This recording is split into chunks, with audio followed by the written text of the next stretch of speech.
Le diable t'empêche de faire ce qu'il faut parce qu'il veut te bloquer et faire évoluer les païens. Eux ne donnent pas $50 comme dîme. Les païens qui aiment la réussite, qui sont entrés dans des loges, ne donnent pas $100 comme dîme. Eux, ils donnent leur mère. Ils couchent avec sa fille. Ils donnent son fils aîné. Et tu crois que toi, que Baphomet a bloqué dans la tête en disant Kopesate, Bazokoma, je sais pas quoi en lingala, c'est difficile. Toi, tu dois rester avec ton argent. Et tu vas sur le même terrain. Celui qui a donné son père, tu crois que toi, tu seras au-dessus de lui? Jamais. Ainsi, tu verras quelqu'un en train de pleurer à l'église. Toutes les larmes ne sont pas les bonnes larmes à l'église. Hein? Ouais. Tu verras quelqu'un en train de pleurer. Seigneur, comment tu peux m'abandonner? Je suis ton fils. Je suis allé demander le travail. On me demande d'être homosexuel. Oh Seigneur, tu n'as pas à pleurer. Le problème c'est toi. Comment ces homosexuels-là ont pris le pouvoir? Comment ils sont devenus chefs partout? Toi, où est ton Dieu? Hier, il n'a pas dormi sur le lit. Il a dormi sur le corps d'un cadavre. Toi, tu dis, non, non, non. Moi, selon ce que j'ai compris, quand je donne, j'enrichis. Donc tes $50 m'enrichissent, mais toi, ce que tu restes avec ne t'enrichit pas. Quel monde! C'est là qu'on comprend que tu es vraiment dans le monde. Parce que tu as même fait bloquer ta capacité de réfléchir. Il faudrait que ceux qui sont dans le monde ne soient jamais supérieurs à celui qui est enfant de Dieu. Là où tu es, il faut que l'autorité de l'onction t'impose. Joseph, quand il arrive, les autres ne peuvent plus voir. Parce que l'onction est avec lui. Et donc c'est dans le respect de tous les principes. Regarde un voisin, dis-lui, respecte les principes. Dans ton propre village natal, il y a des âmes qui se meurent. As-tu déjà donné de l'argent pour qu'on évangélise là-bas? Tu dis que moi je ne peux pas aller parce que moi je suis ici. Mais voici, vous êtes évangéliste, allez évangéliser dans mon village. Ton argent doit contribuer à l'avancement du royaume. Il y a même des gens qui ont du mal. L'église locale que Dieu t'a donnée, mais tu as même du mal d'acheter la pile de l'horloge. Tu ne penses même pas que l'horloge fonctionne avec une pile. Combien de fois quelqu'un est venu me dire, ou même m'envoyer un texto, pasteur, excusez-moi, mais nous sommes à Kinshasa, il y a la réalité du courant. Combien coûte le carburant que vous dépensez tous les dimanches? Personne. Mais voici ce que tout le monde sait faire.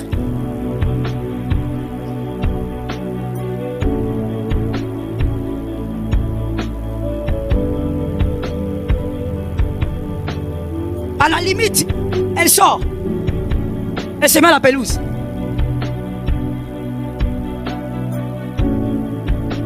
Tu ne sais pas que ton argent, tu dois penser royaume quand tu as ton argent en banque.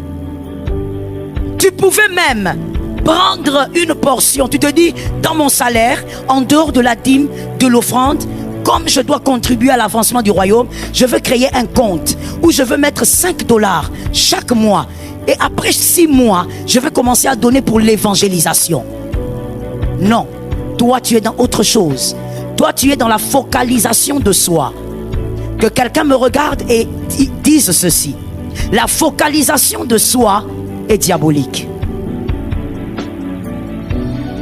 Je veux le reprendre pour toi. Tu ne l'as pas bien dit.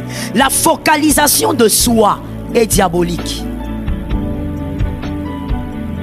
Mon argent, pour ma famille, pour ma maison, pour moi ceci. Je travaille dur. Tu ne travailles pas dur, Jésus te donne la vie. S'il ne te donnait pas la vie, tu n'allais pas oser dire ce que tu dis. Ceux qui sont au cimetière ne peuvent pas oser dire ce que tu dis. Certains même diraient, donne-moi une seconde chance, Seigneur. La focalisation sur soi est diabolique. Lorsque le serpent te mord, Dieu dit, toi regarde. Lorsque tu travailles, regarde Jésus. Lorsque tu as ton argent, regarde Jésus. Lorsque, je n'entends pas pourquoi. Je sais qu'on brise les forteresses, mais il faut m'aider à les briser. Lorsque tu reçois un grand petit salaire, le serpent de rein d'abord.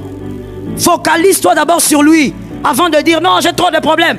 Tu ne peux vivre la victoire qu'en regardant le serpent de rein. Apprends à tes enfants que quand l'argent rentre, on pense d'abord à Jésus. Est-ce que quelqu'un m'entend? Il y a quelqu'un qui va dire, mais pasteur, moi mon salaire est trop limite. Mais tu sais pourquoi? Mais parce que tu es dans une forteresse. Parce que tu continues à vivre comme quelqu'un justement qui a un salaire limite.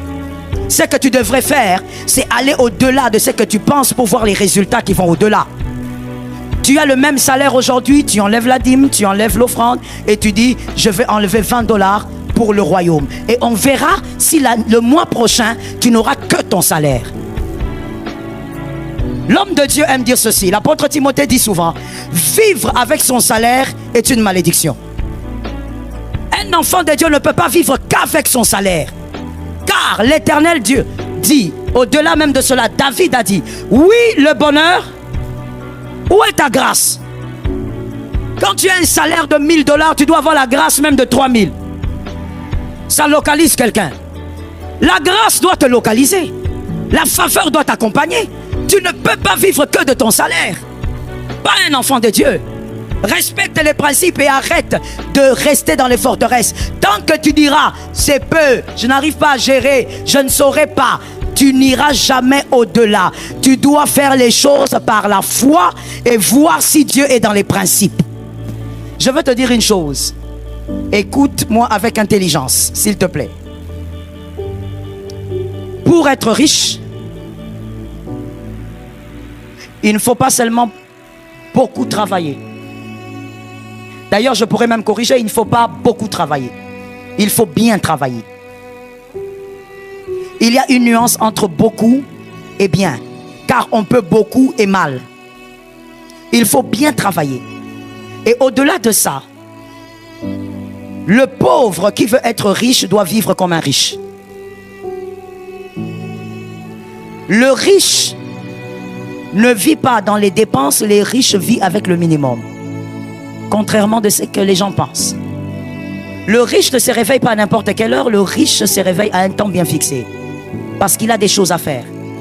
Si le pauvre doit devenir riche, il doit fonctionner comme un riche. C'est-à-dire régler sa vie, régler son temps et régler ses dépenses. Est-ce que quelqu'un m'entend? Lorsque tu ne captes pas ces choses-là, la forteresse va te garder dans la médiocrité. Et tu diras toujours, j'ai peu, voilà pourquoi je ne donne pas. J'ai toujours dit à mes fils spirituels, on ne donne pas à Dieu parce qu'on en a beaucoup. Et surtout, le meilleur moment de donner, c'est quand tu n'as que ça. Je reprends la phrase pour que quelqu'un dise Amen. On donne à Dieu. Le meilleur moment de donner à Dieu, c'est quand tu as... Quand tu n'as que ça. C'est ça le meilleur moment de donner à Dieu.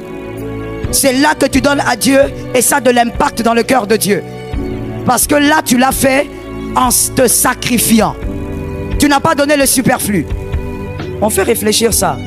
Sans même ouvrir la Bible. On va faire réfléchir ça. Oh, si tu donnes là-bas, le pasteur Joël va devenir riche. Vous enrichissez ces gens-là. Nous sommes dans un pays pauvre. Celui-là, il est payé 50 $. Il donne aussi régulièrement sa dîme. C'est combien? J'ai la dîme de combien? Celui-là, il est payé 20 $. J'ai la dîme de combien? Ici, maintenant, j'ai total combien? Combien? 207, hein? Commençons par celui-ci qui a beaucoup. Lui, il était resté avec combien? 900. Il a donné au pasteur combien? Donc, si je comprends bien, selon ce que Baphomet vous a dit, le serpent ancien, et il vous a même convaincu, comme vous êtes assis là, si j'ai bien compris, hein, avec les cerveaux, avec tout ce que Dieu nous a créé avec, que lui qui est resté avec 900, il va s'appauvrir. Moi qui ai reçu 100, je vais m'enrichir avec 100. Lui qui est resté avec la grande part, lui va s'appauvrir. Donc celui qui a beaucoup devient pauvre. Celui qui a peu devient. Lorsque ces gens ont donné leur dîme, qui est resté avec la plus grande part? Qui? Eux-mêmes, hein? Ils sont devenus riches. Je demande, non? Ils sont devenus riches. Maintenant, ici c'est resté combien? 200 combien? Maintenant, avec 207, comment on devient riche alors que ceux qui sont restés avec plus ne deviennent pas riches? Certaines choses, il faut faire fonctionner le cerveau. Si celui qui a 207 devient plus riche que celui qui est resté avec 900, ce n'est pas à cause de l'argent. Il y a autre chose qui est entrée en jeu.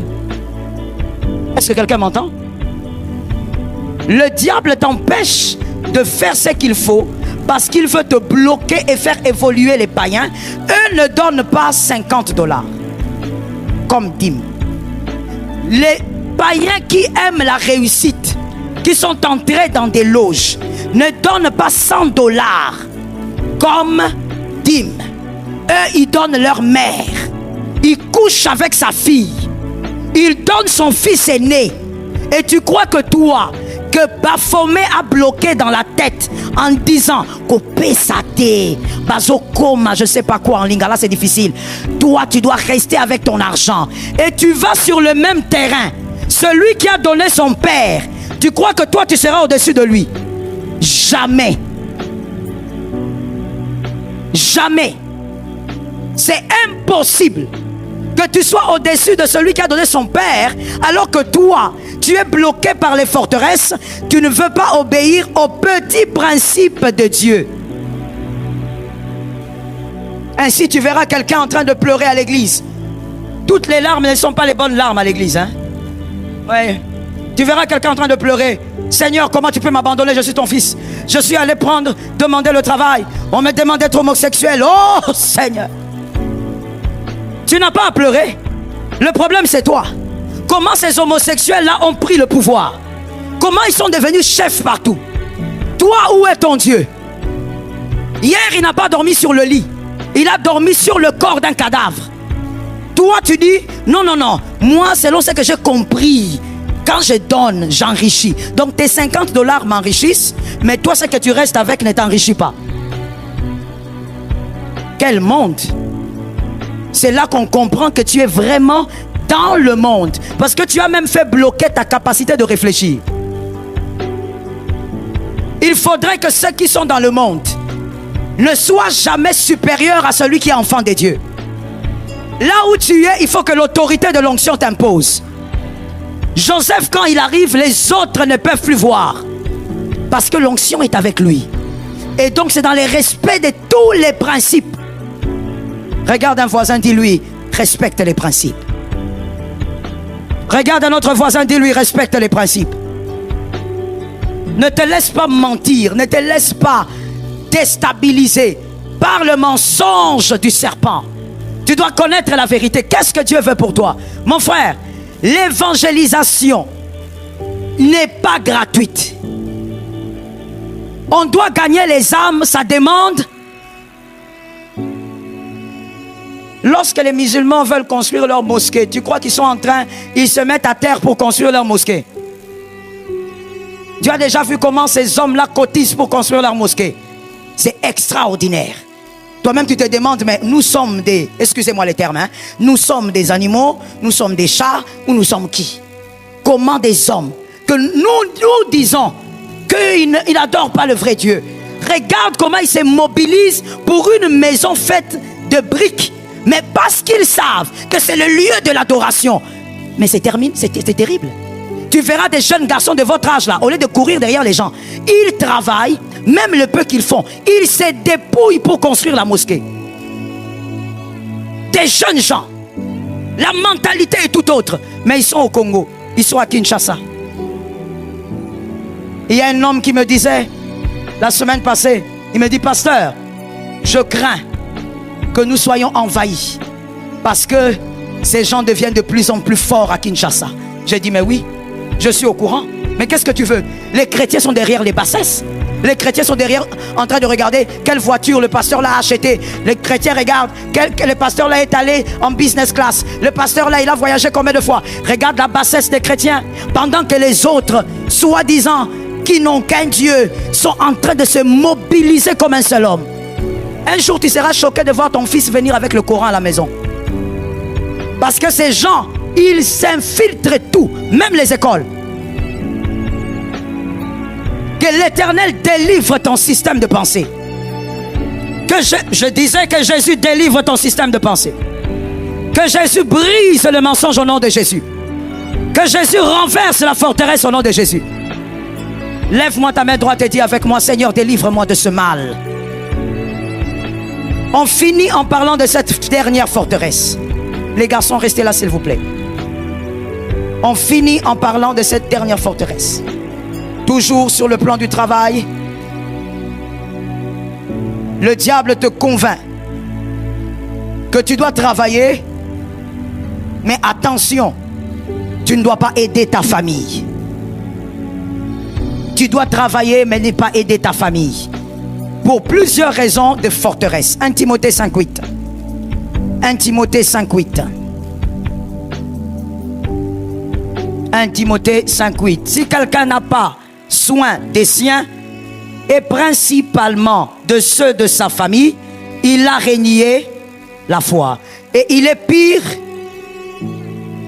Ton argent, j'avais dit, c'est pour le royaume. Et ensuite, voici la forteresse dans laquelle on a mis plusieurs d'entre nous. Le serpent a travaillé ça depuis des années. C'est pourquoi je te dis, au lieu de beaucoup écouter TikTok, de beaucoup écouter la parole, je ne sais pas sur quelle plateforme, ouvre aussi toi-même la Bible des fois et lis-la.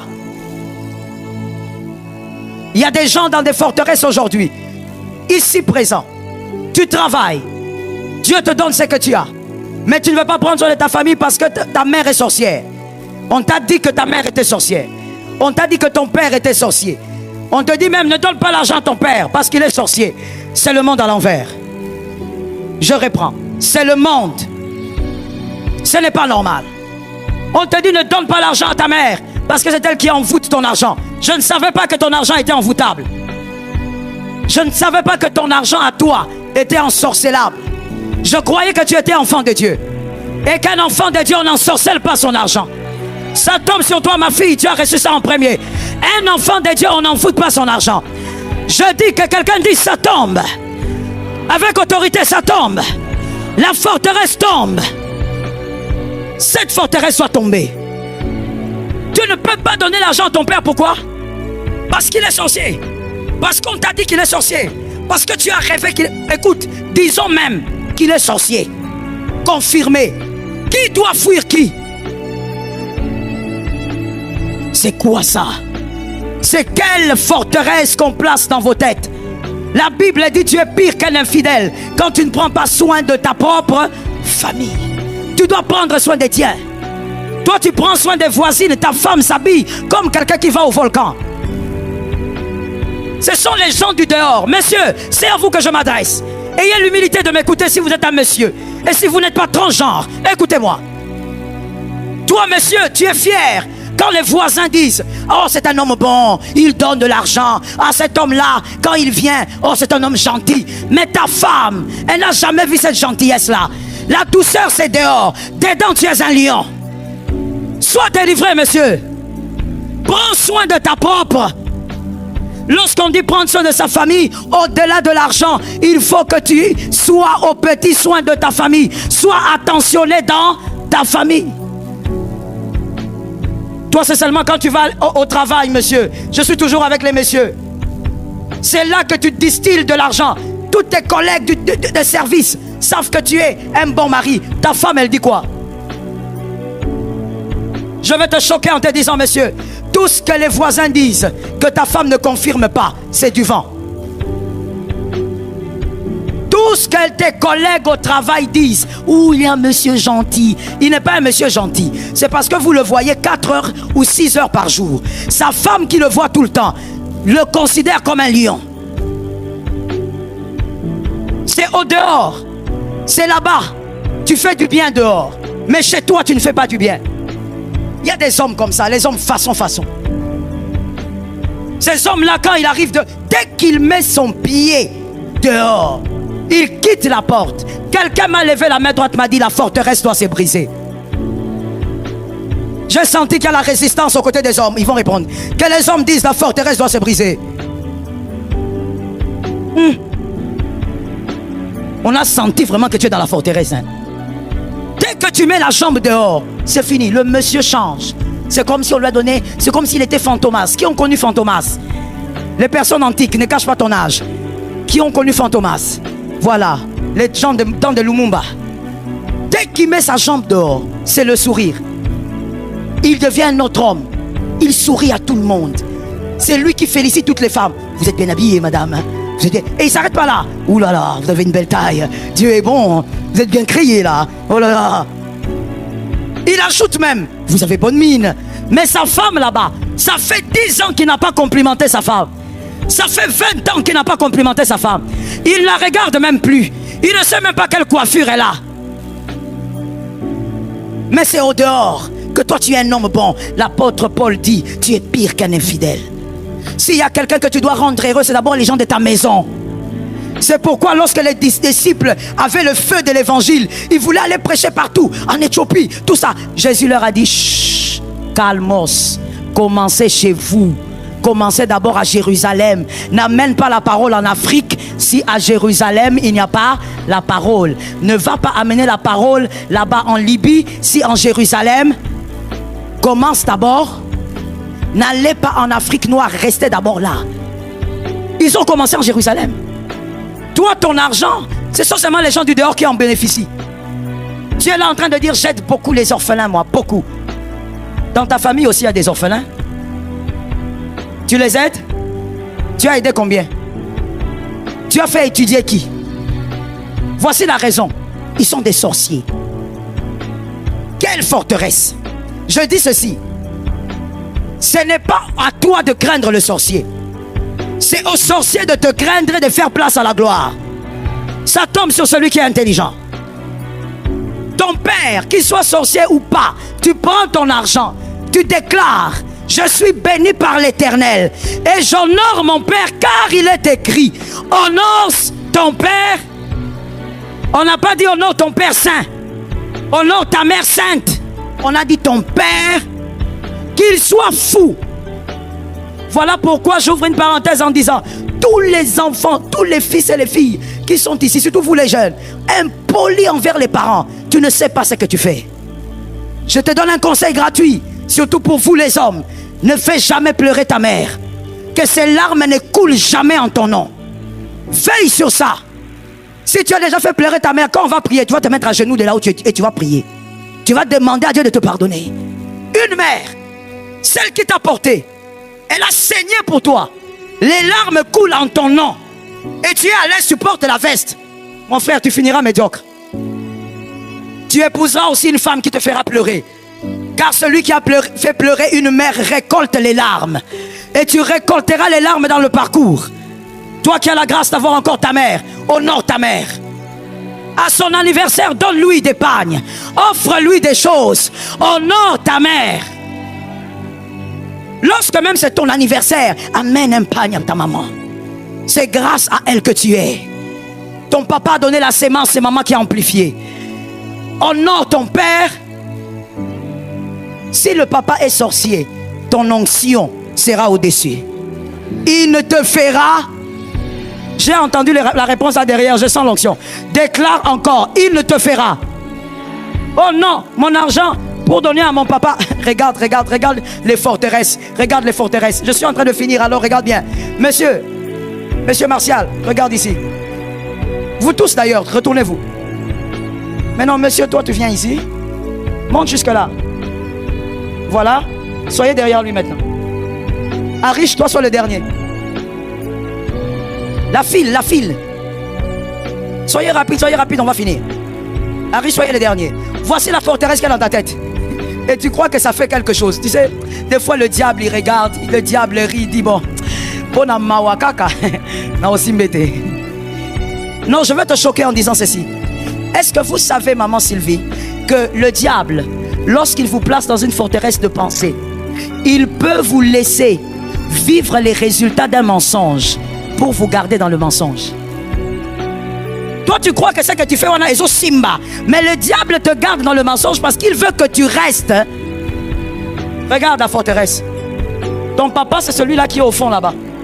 Non, comme mon papa est sorcier, jamais. Moi je ne peux pas lui donner, il est malade. Ah non. On insiste dans la famille, donne à ton père quelque chose. Bon, je vais l'envoyer l'argent. Mais comme il est sorcier, s'il prend ça entre mes mains, il va m'envoûter.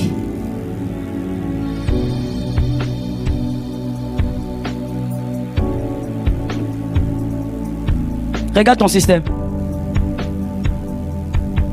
D'après toi, si ça passe auprès de ces gens ici, ça s'est neutralisé. Vous ne voyez pas que le diable, des fois, abrutit les gens. Hein? Le mensonge du diable abrutit. On dirait au tangaté, on dirait au kenaklasté. Donc toi, tu crois que ce qui est entre tes mains n'est plus localisable par ton père sorcier parce que c'est passé entre les mains de plusieurs personnes.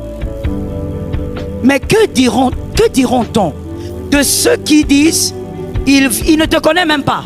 Il vient, il prend l'empreinte par le sable et il amène et ça t'attrape. Comment toi tu calcules ça? C'est pas la distance de ces gens qui neutralisent la chose, qui empêche à la sorcellerie d'agir. Mon Dieu, qu'on me donne un amen.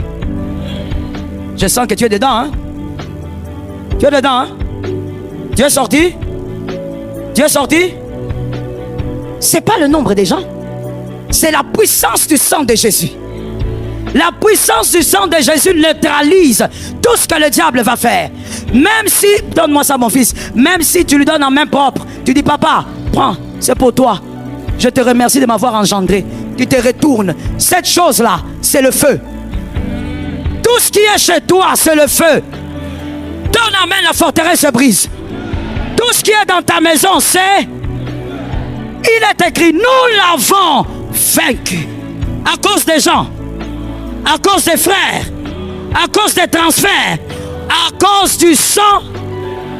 Si tout ce qui t'appartient est imbibé du sang de Jésus, personne ne te fera rien. Allez avec l'onction, mes fils.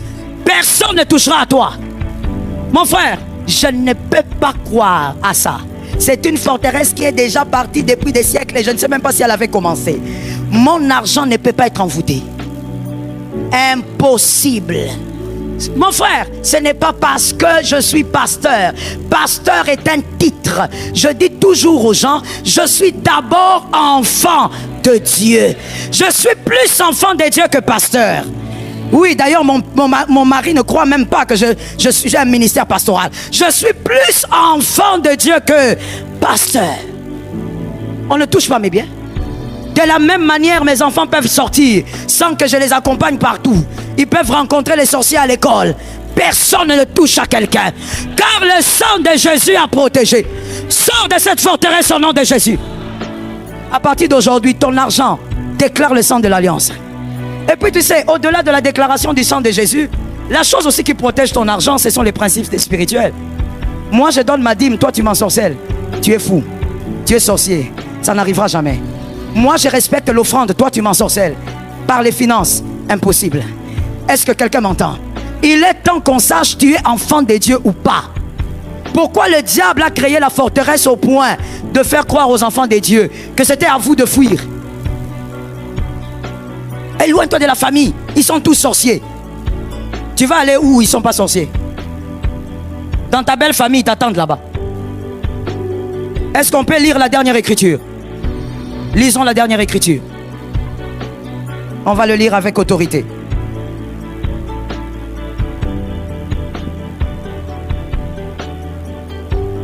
Lisons la dernière écriture.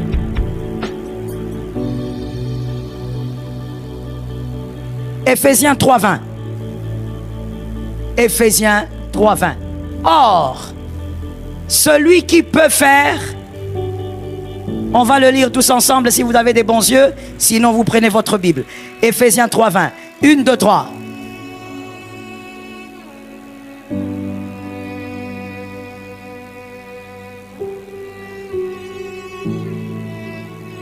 La puissance agit où? Tu as la puissance? Elle agit ou elle n'agit pas? Est-ce qu'il est écrit par la puissance qui pourrait agir? Si tu as la puissance, elle agira. Si tu as la puissance, elle te protégera. Si tu as la puissance, personne ne touchera à toi. Si tu as la puissance, personne n'envoûtera ce qui t'appartient. D'ailleurs, au nom de Jésus, je déclare, personne ne peut envoûter tes biens. Change ton système de pensée. Si tu crois que tu es envoûtable, on va t'atteindre. Personne ne peut t'envoûter. Personne n'envoûte tes enfants. Personne n'envoûte tes entreprises. Personne n'envoûte ton argent. Personne n'ensorcelle ta maison. Le sorcier qui s'approche voit le feu qui s'allume. Personne ne peut entrer dans ta maison pour tuer ton enfant. Quelqu'un m'a levé la main droite, a dit ce n'est pas possible. Personne ne peut toucher à ce qui t'appartient. Ta chaise au travail est sécurisée. Le travail que tu as est protégé. Peu importe qui prendra cet argent, il ne te détruira pas. Dis à quelqu'un, j'ai le feu en moi. Dis toi-même, j'ai le feu en moi. Répète ces paroles, le feu qui est en moi. Non, parle avec autorité, le feu qui est en moi brûlera jusqu'à imposer la lumière. Les ténèbres vont se dissiper. Je ne fuirai jamais les ténèbres. Je ne fuirai jamais les ténèbres. C'est un enseignement diabolique. Je suis la lumière du monde. Je veux éclairer dans les ténèbres. Je veux éclairer dans les obscurités. Tout ce qui m'appartient est loin, béni, protégé, sécurisé, sanctifié. Au nom de